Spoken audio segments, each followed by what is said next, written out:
ബംഗ്ലാദേശിനെതിരായ ഒന്നാം ക്രിക്കറ്റ് ടെസ്റ്റിന്റെ രണ്ടാം ഇന്നിംഗ്സിൽ തകർപ്പൻ സെഞ്ചുറി നേടിയിരിക്കുകയാണ് ഋഷഭ് പന്ത്.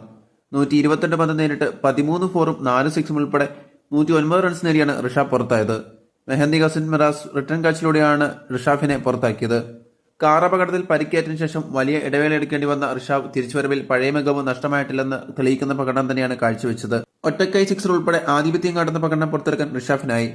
മടങ്ങിവരവിൽ മിന്നപ്രകടനം നടത്തിയ ഋഷഭ് പന്ത് മുൻ ഇന്ത്യൻ നായകനും ഇതിഹാസ വിക്കറ്റ് കീപ്പറുമായ MS ധോണിയുടെ റെക്കോർഡിനെ കടത്തിവെട്ടാനും ഋഷഭിന് സാധിച്ചിരിക്കുകയാണ്. ഇന്ത്യക്കായി കൂടുതൽ ടെസ്റ്റ് സെഞ്ചുറി നേടുന്ന വിക്കറ്റ് കീപ്പർ എന്ന റെക്കോർഡിൽ ധോണിയായിരുന്നു തലപ്പത്ത്.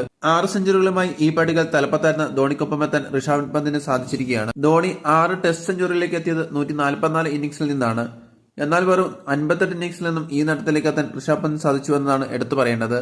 ധോണിയുടെ പകുതി ഇന്നിംഗ്സിൽ നിന്ന് തന്നെ ഈ നേട്ടത്തിലേക്ക് എത്താൻ ഋഷഭിന് സാധിച്ചിരിക്കുകയാണ്. ഇതിനോടകം ഇംഗ്ലണ്ടിലും ഓസ്ട്രേലിയയിലും ദക്ഷിണാഫ്രിക്കയിലും ടെസ്റ്റ് സെഞ്ചുറി നേടാൻ സാധിച്ച ഋഷഭിന്റെ നാട്ടിലെ രണ്ടാമത്തെ ടെസ്റ്റ് സെഞ്ചുറി കൂടിയാണിത്. ഒരു സെഞ്ചുറി കൂടി നേടിയാൽ ഇന്ത്യക്കായി കൂടുതൽ സെഞ്ചുറി നേടുന്ന വിക്കറ്റ് കീപ്പർ എന്ന ചരിത്ര നേട്ടത്തിലേക്ക് എത്താൻ ഋഷഭ് പന്തിന് സാധിക്കും. കഴിഞ്ഞ 50 വർഷത്തിനിടെ ബംഗ്ലാദേശിൽ ടെസ്റ്റ് സെഞ്ചുറി നേടുന്ന രണ്ടാമത്തെ ഇന്ത്യൻ കീപ്പറാണ് ഋഷഭ്.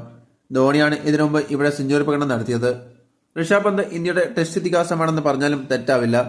അവസാന 11 ടെസ്റ്റ് ഇന്നിംഗ്സിൽ നിന്നും 784 റൺസാണ് ഋഷഭ് പന്ത് നേടിയിട്ടുള്ളത്. 78.40 ശരാശരിയും 91.95 സ്ട്രൈക്ക് റേറ്റുമാണ് ഋഷഭിന് അവകാശപ്പെടാൻ സാധിക്കുന്നത്. 3 സെഞ്ചുറിയും 4 അർദ്ധ സെഞ്ചുറിയും നേടിയ ഋഷഭ് 93 ഫോറും 25 സിക്സും പറത്തി. വ്യത്യസ്തമായ ഷോട്ടുകളിലൂടെ അതിവേഗത്തിൽ റൺസ് ഉയർത്താൻ ഋഷഭിന് സാധിക്കുന്നുണ്ട്.